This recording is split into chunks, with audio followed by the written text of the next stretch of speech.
आध्यात्मिक से संबंधित वीडियो देखने के लिए हमारे YouTube चैनल को सब्सक्राइब करें। श्रीमद् भागवत महापुराण प्रथम स्कंध अथ द्वादशो अध्याय परीक्षित का जन्म। शौनक जी ने कहा, अश्वत्थामा माँ ने जो अत्यंत तेजस्वी ब्रह्मास्त्र चलाया था उससे उत्तरा का गर्भ नष्ट हो गया था, परंतु भगवान ने उसे पुनः जीवित कर दिया।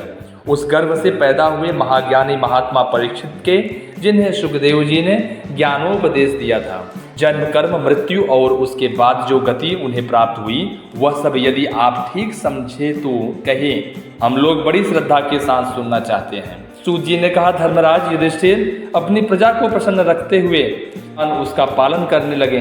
भगवान श्री कृष्ण के चरण कमलों के सेवन वे समस्त भोगों से निष्प्रिय हो गए थे। शौनकादि ऋषियों उनके पास अतुल संपत्ति थी।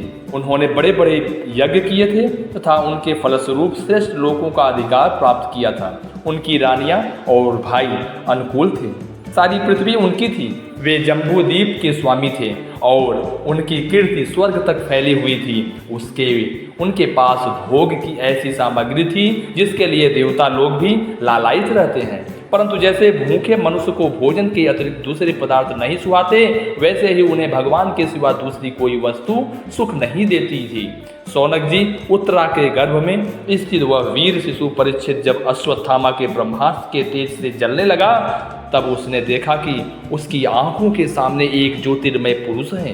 कानों में वह देखने में तो अंगूठे भर का है, परंतु उसका स्वरूप बहुत ही निर्मल है। अत्यंत श्याम सुंदर शरीर है, बिजली के समान चमकता हुआ पीतांबर धारण किए हुए हैं, सिर पर सोने का मुकुट झिलमिला रहा है।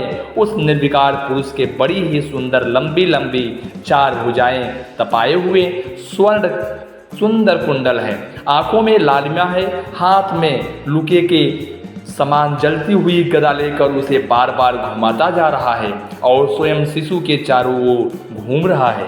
जैसे सूर्य अपनी किरणों से कुहरे को भगा देते हैं, वैसे ही वह उस गदा के द्वारा ब्रह्मास्त्र के तेज को शांत करता जा रहा था। उस पुरुष को अपने समीप देखकर वह गर्भस्थ शिशु सोचने लगा कि यह कौन है। इस प्रकार उस 10 मास के गर्भस्थ शिशु के सामने ही धर्मरक्षक अप्रमेय भगवान श्री कृष्ण ब्रह्मास्त्र के तेज को शांत करके वही अंतर ध्यान हो गए।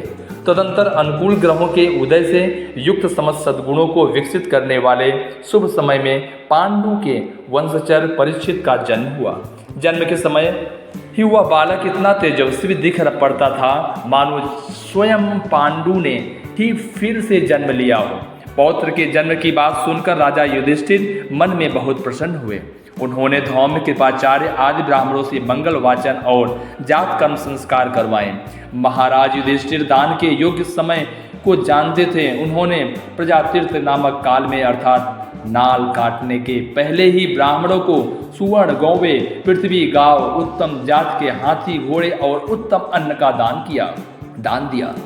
ब्राह्मणों ने संतुष्ट होकर अत्यंत विनय युधिष्ठिर से कहा, पुरुवंश शिरोमणे काल की दुर्विन। युधिष्ठिर ने कहा, पुरुवंश शिरोमणे काल की दुर्निवार गति से यह पवित्र पुरुवंश मिटना ही चाहता था, परंतु तुम लोगों पर कृपा करने के लिए भगवान विष्णु ने यह बालक देकर इसकी रक्षा कर दी, इसलिए इसका नाम विष्णुराज होगा। निस्संदेह यह बालक संसार में बड़ा यशस्वी भगवान का परम भक्त और महापुरुष होगा। युधिष्ठिर ने कहा, महात्माओं, यह बालक क्या अपने उज्ज्वल यश से हमारे वंश के पवित्र कीर्ति महात्मा राजर्षियों का अनुसरण करेगा?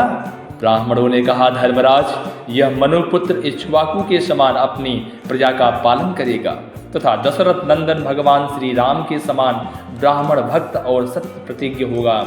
यह कुशीर नर नरेश सिविक के समान दाता और शरणागत वत्सल होगा तथा याज्ञिकों में दुष्यंत के पुत्र भरत के समान अपने वंश का यश फैलाएगा। धनुर्धरों में यह सहस्त्रबाहु अर्जुन और अपने दादा पार्थ के समान अग्रगण्य होगा। यह अग्नि के समान दुर्धर्ष और समुद्र के समान दुस्तर होगा। यह सिंह के समान पराक्रमी, हिमाचल की तरह आश्रय लेने योग्य पृथ्वी के सदृश तितिक्षु और माता पिता के समान सहनशील होगा। इनमें पितामह ब्रह्मा के समान समता रहेगी। भगवान शंकर की तरह यह कृपालु होगा और संपूर्ण प्राणियों को आश्रय देने में यह लक्ष्मीपति भगवान विष्णु के समान होगा। यह समस्त सद्गुणों की महिमा धारण करने में श्री कृष्ण का अनुयायी होगा। रंती देव के समान उदार होगा और ययाति के समान धार्मिक होगा। धैर्य में बलि के समान और भगवान श्री कृष्ण के प्रति दृढ़ निष्ठा में यह प्रहलाद के समान होगा। यह बहुत से अश्वमेध यज्ञों का करने वाला और वृद्धों का सेवक होगा। इसके पुत्र राजर्षि होंगे। मर्यादा का उल्लंघन करने वालों को यह दंड देगा। यह पृथ्वी माता और धर्म की रक्षा के लिए कलयुग का भी दमन करेगा। ब्राह्मण कुमारों के शाप से तक्षक के द्वारा अपनी मृत्यु सुनकर यह सब की आसक्ति छोड़ देगा और भगवान के चरणों की शरण लेगा।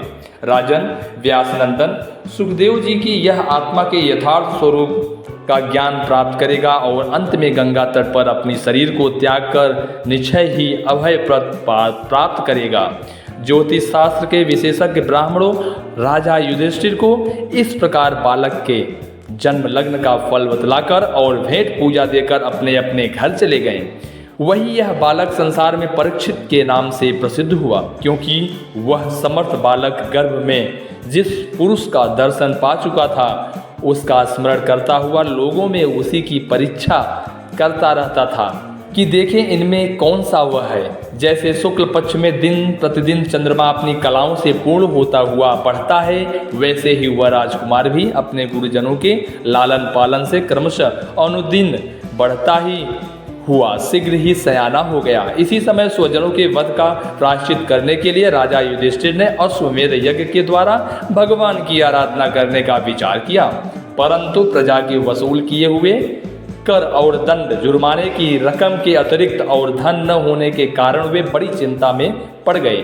उनका अभिप्राय समझकर भगवान श्री कृष्ण की प्रेरणा से उनके भाई उत्तर दिशा में राजा मरुत और ब्राह्मणों के द्वारा छोड़ा हुआ बहुत सा धन ले आए।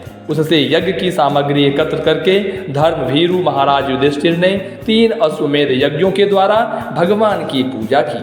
युधिष्ठिर के निमंत्रण से पधारे हुए भगवान ब्राह्मणों द्वारा उनका यज्ञ संपन्न कराकर अपने सुहृदय पांडवों की प्रसन्नता के लिए कई महीनों तक वहीं रहे।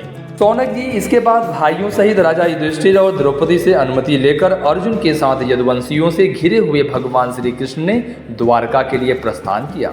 श्रीमद्भागवते महापुराणे पारमहंस्यां संहितायां प्रथम स्कंदे स्तन्नो नैमिषयो गोतापसाने परीक्षित जन्मांदिको नाम 12वां अध्याय। नारायण नारायण।